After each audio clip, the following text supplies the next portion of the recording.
আসসালামু আলাইকুম। আমাদের আহলে হাদিস বনাম আহলে সুন্নাতুল জামাতের সঙ্গে আমাদের একটা ডিবেট হলো আজকে।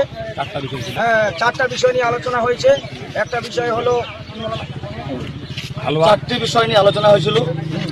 হালুয়া রুটি শহরের দিনে খাওয়া জায়েজ না নাজায়েজ, সেটা আমরা সিয়াসিত্তার হাদিস গ্রন্থ থেকে হালুয়া খাওয়া সুন্নাত, নবীজির সুন্নাত, সেটা আমরা প্রমাণ করেছি।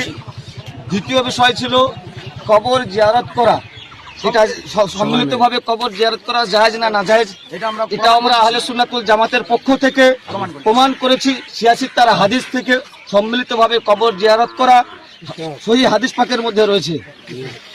তৃতীয় বিষয় ছিল নিয়ত করা। নিয়ত করা কে বলছে অন্তর থেকে নিয়ত করা হচ্ছে ফরজ, আর মুখ দিয়ে নিয়ত করা হচ্ছে মুস্তাহাব।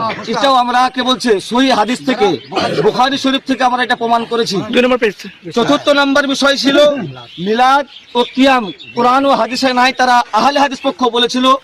আমরা সিয়াসিত্তার হাদিস থেকে, জামিয়া তিরমিজি থেকে এটা প্রমাণ করেছি যে মিলাদ সিয়াসিত্তার সহিহ হাদিসে আপনার মিলাদুন নবী আছে। আজকে কে বলছে ভান্ডারীগঞ্জে আহলে হাদিস বনাম আহলে সুন্নাতুল জামাতের যে একটা ডিবেট, মানে বাহাস মোনাজারা হওয়ার কথা ছিল সকাল 10 ঘটিকা থেকে, সেই মোনাজারা আজকে